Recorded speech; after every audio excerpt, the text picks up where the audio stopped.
Hello everyone, रघुवर GK में आप सभी का स्वागत है। आज हम बिहार बीएड में पूछे जाने वाले टीचिंग एप्टीट्यूड के प्रश्नों का डिस्कशन करेंगे जो आपके एग्ज़ाम के लिए काफ़ी महत्वपूर्ण है। तो आप वीडियो को अंत तक देखें और वीडियो पसंद आए तो चैनल को सब्सक्राइब जरूर करें। तो चलिए आज का क्लास हम स्टार्ट करते हैं। हमारा पहला प्रश्न है, राष्ट्रीय शिक्षा नीति की घोषणा की गई थी। हमें बताना है कि राष्ट्रीय शिक्षा नीति की घोषणा कब की गई थी। तो इस प्रश्न का सही उत्तर होगा ऑप्शन डी 1986 में। तो राष्ट्रीय शिक्षा नीति की घोषणा कब की गई थी? तो राष्ट्रीय शिक्षा नीति की घोषणा 1986 में की गई थी। अगला प्रश्न है, राष्ट्रीय साक्षरता मिशन कार्यक्रम का संबंध है। तो राष्ट्रीय साक्षरता मिशन कार्यक्रम का संबंध किससे है? तो आपका ऑप्शन ए है प्राथमिक शिक्षा। तो यह आपका नहीं होगा। राष्ट्रीय साक्षरता मिशन का संबंध आपका इससे नहीं है, माध्यमिक शिक्षा से भी नहीं है, उच्च शिक्षा से भी नहीं है, प्रौढ़ शिक्षा एवं निरक्षरता उन्मूलन से है। तो ऑप्शन डी हमारा सही उत्तर हो जाएगा कि राष्ट्रीय साक्षरता मिशन कार्यक्रम का संबंध प्रौढ़ शिक्षा एवं निरक्षरता को दूर करना है। चलिए अगले प्रश्न की ओर बढ़ते हैं। अगला प्रश्न है, सतत मूल्यांकन की विद्या है। हमें बताना है कि सतत मूल्यांकन की विद्या क्या है। तो ऑप्शन ए है आधुनिक एवं नवीन मूल्यांकन विधि। तो यह भी आपका सही होगा। अगला ऑप्शन है पारंपरिक मूल्यांकन विधि। तो नहीं, यह आपका नहीं होगा। अगला है मूल्यांकन की वस्तुनिष्ठ विधि। तो यह भी आपका सही है। तो हमारा सही उत्तर क्या हो जाएगा? ऑप्शन डी सही उत्तर होगा। ए और सी दोनों सही है। अगले प्रश्न की ओर बढ़ते हैं। अगला हमारा 4 नंबर प्रश्न है, जिस जल में कोई अवांछनीय तत्व नहीं होता है उसे क्या कहते हैं? तो जिस जल में कोई अवांछनीय तत्व नहीं होता है उस जल को क्या कहा जाता है? तो उस जल को शुद्ध जल कहते हैं। तो ऑप्शन ए हमारा सही उत्तर होगा कि जिस जल में कोई अवांछनीय तत्व नहीं होता है उसे शुद्ध जल कहा जाता है। चलिए अगले प्रश्न की ओर बढ़ते हैं। अगला हमारा 5 नंबर प्रश्न है, पर्यावरण संतुलन के लिए आवश्यक नहीं है। हमें बताना है कि पर्यावरण संतुलन के लिए कौन सा इसमें आवश्यक नहीं है। जनसंख्या नियंत्रण। तो यह आपका आवश्यक है कि हाँ, पर्यावरण नियंत्रण के लिए क्या चाहिए? पर्यावरण को संतुलित रखने के लिए जनसंख्या पर कंट्रोल होना चाहिए। अगला है उद्योगों पर प्रतिबंध।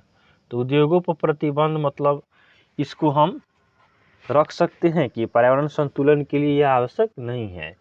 और अगला है खनन पर नियंत्रण। इस पर भी नियंत्रण करना चाहिए, भी बात आपका सही है। और अगला है ऑप्शन डी पेट्रोलियम पर राशनिंग। तो यह भी जरूरी है। तो हमारा सही उत्तर क्या हो जाएगा? पर्यावरण संतुलन के लिए आवश्यक नहीं है, तो उद्योगों पर प्रतिबंध आवश्यक नहीं है। तो ऑप्शन बी हमारा सही होगा कि पर्यावरण संतुलन के लिए उद्योगों पर प्रतिबंध आवश्यक नहीं है। अगले प्रश्न की ओर बढ़ते हैं। अगला हमारा 6 नंबर प्रश्न है, निम्न में से कौन सा विकल्प शिक्षण प्रक्रिया का अंग नहीं है? हमें बताना है कि निम्न में से कौन सा विकल्प शिक्षण प्रक्रिया का अंग नहीं है। ऑप्शन ए शिक्षक। तो शिक्षक आपका शिक्षण प्रक्रिया का अंग होता है, शिक्षार्थी भी इसका अंग होता है। शिक्षा कक्ष सी है शिक्षा कक्ष। और ऑप्शन डी है आपका शिक्षण विधि। तो शिक्षण विधि आपका क्या है? शिक्षा प्रक्रिया का अंग है, लेकिन शिक्षा कक्ष नहीं है। तो इसमें से हम इसको छोड़ सकते हैं। तो ऑप्शन सी हमारा सही उत्तर हो जाएगा कि निम्न में से कौन सा विकल्प शिक्षण प्रक्रिया का अंग नहीं है? तो शिक्षा कक्ष आपका शिक्षण प्रक्रिया का अंग नहीं है। अगला प्रश्न है, प्राकृतिक संसाधन का उदाहरण नहीं है। हमें बताना है इनमें से कौन सा प्राकृतिक संसाधन नहीं है। तो भूमि आपका प्राकृतिक संसाधन है, ऊर्जा आपका प्राकृतिक संसाधन है, जल भी आपका प्राकृतिक संसाधन है। तो आपका ऑप्शन बी इमारत क्या है? इमारत आपका प्राकृतिक संसाधन नहीं है। तो ऑप्शन बी हमारा सही उत्तर हो जाएगा। अगले प्रश्न की ओर बढ़ते हैं। अगला हमारा 8 नंबर प्रश्न है,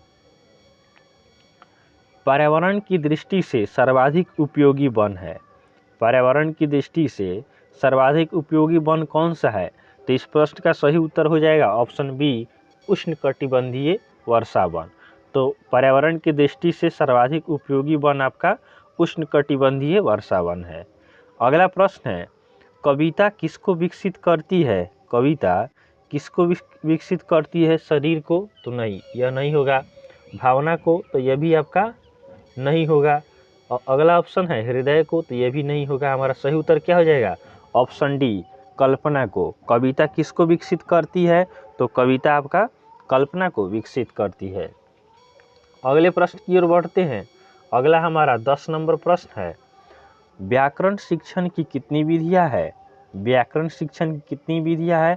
तो व्याकरण शिक्षण की आपका 5 विधियां होता है। तो ऑप्शन सी हमारा सही उत्तर हो जाएगा कि व्याकरण शिक्षण की 5 विधियां है। अगले प्रश्न की ओर बढ़ते हैं। अगला हमारा 11 नंबर प्रश्न है, निम्न में से कौन सी गणित शिक्षक की एक विशेष योग्यता है? हमें बताना है गणित शिक्षक की विशेष योग्यता के बारे में। ऑप्शन ए है गणित उपकरणों को प्रयोग करने की क्षमता। तो यह बात सही है कि गणित शिक्षक के पास क्या होना चाहिए, या किसी भी शिक्षक के पास उस विषय की उपकरणों को प्रयोग करने की क्षमता होनी चाहिए। अगला ऑप्शन है गणित कक्षा संचालन की योग्यता। तो ये भी आपका सही है। अगला ऑप्शन है विभिन्न शिक्षण विधियों का ज्ञान। तो यह भी आपका सही है। तो हमारा सही उत्तर हो जाएगा ऑप्शन डी, उपरोक्त सभी। अगले प्रश्न की ओर बढ़ते हैं। अगला हमारा 12 नंबर प्रश्न है, भाषा शिक्षण में निम्नलिखित में से किसका प्रयोग नहीं होता है? भाषा शिक्षण में निम्नलिखित में से किसका प्रयोग नहीं होता है? दूरदर्शन का, तो इसका प्रयोग होता है। अगला ऑप्शन है रेडियो का, तो इसका भी प्रयोग होता है। अगला ऑप्शन है ऑप्शन सी है मोबाइल, तो इसका प्रयोग नहीं होता है। उसके बाद ऑप्शन डी है ट्रांजिस्टर, तो इसका भी प्रयोग होता है। तो हमारा सही उत्तर क्या हो जाएगा? Option C, mobile. भाषा शिक्षण में आपका मोबाइल का इस्तेमाल नहीं होता है। अगला प्रश्न है, किस चीज़ का प्रयोग सर्वप्रथम गीत विधि में शिक्षक करते हैं? अब हमें बताना है कि किस चीज़ का प्रयोग सर्वप्रथम गीत विधि में शिक्षक करते हैं।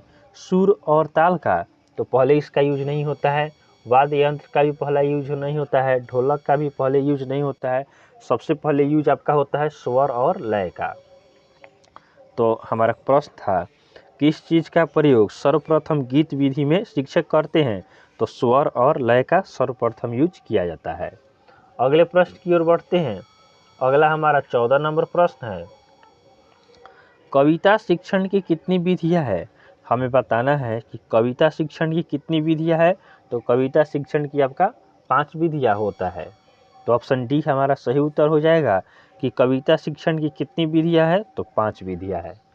अगले प्रश्न की ओर बढ़ते हैं। अगला हमारा 15 नंबर प्रश्न है, छात्रों को अभ्यास के लिए दिए गए प्रश्नों की जांच शिक्षक को कहाँ करनी चाहिए? तो ऑप्शन ए है घर में। घर में करनी चाहिए, तो नहीं, ये आपका नहीं होगा। बाजार में करनी चाहिए, तो ये भी नहीं होगा।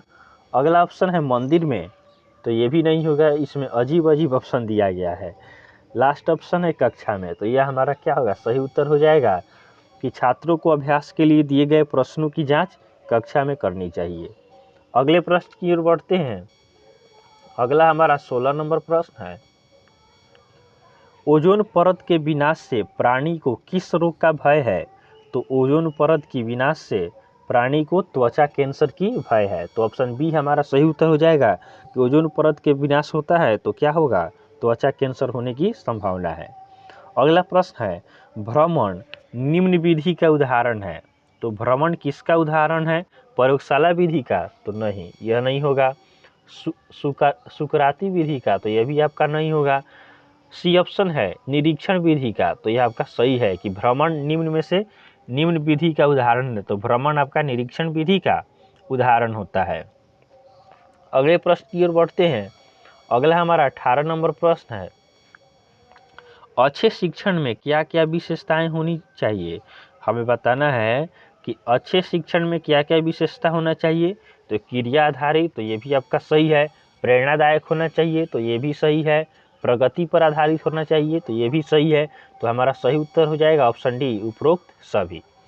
अगला प्रश्न है, वह अंतिम अवस्था बताइए जो बालक को अभिप्रेरित व्यवहार को दिशा निर्देशन प्रदान करती है। कह रहा है कि वह अंतिम अवस्था बताइए जो बालक को अभिप्रेरित व्यवहार को दिशा निर्देशन प्रदान करती है। तो हमारा पहला ऑप्शन एक उद्देश्य, तो ये आपका नहीं होगा। उसके बाद है एक प्रलोभन, तो प्रलोभन से भी नहीं होगा। एक प्रेरक, तो इससे भी नहीं होगा। ऑप्शन डी हमारा सही उत्तर हो जाएगा कि एक लक्ष्य होना चाहिए। वह अंतिम अवस्था बताइए जो बालक को ही प्रेरित व्यवहार को दिशा निर्देशन प्रदान करती है। तो एक लक्ष्य होगा, जब हमारा लक्ष्य होता है तो उसके प्रति हमारा क्या होता है, पूरा समर्पण होता है। अगले प्रश्न की ओर बढ़ते हैं। अगला हमारा 20 नंबर प्रश्न है। 20 नंबर प्रश्न देखिएगा, जिस विधि में पहले उदाहरण बाद में नियम बताए जाए वह है। हमें बताना है कि उस विधि का नाम बताना है जिस विधि में पहले उदाहरण और बाद में नियम बताए जाते हैं।